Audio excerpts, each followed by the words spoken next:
నేను చదవను, చదివే వాళ్ళని చదవనీయను.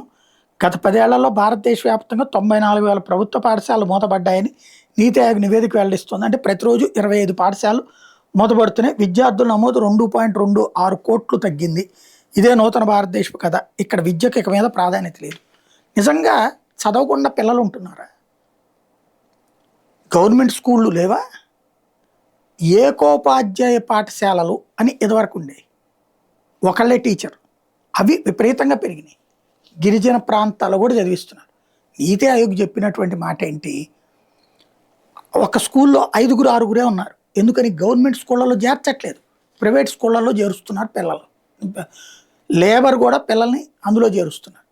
దాంతో ప్రభుత్వ పాఠశాలలో చిన్న 5గురు 10 మంది ఉండే చోట వాళ్ళని తీసుకెళ్ళి ఎక్కువ మంది ఉన్న స్కూల్లో చేరుస్తున్నారు, విలీనం చేస్తున్నారు. దాన్ని వీళ్ళే ప్రచారం చేస్తున్నారు, స్కూళ్ళు మూసేస్తున్నారని ప్రచారం చేస్తున్నారు. అట్లాగే విద్యార్థుల సంఖ్య తగ్గిపోయింది. ప్రభుత్వ పాఠశాలలు తగ్గి ప్రైవేట్ పాఠశాలలో పెరిగిపోయింది. ఉడాయిస్ నివేదిక ప్రకారం దేశవ్యాప్తంగా విద్య పెరిగింది, విద్యార్థుల సంఖ్య పెరిగింది.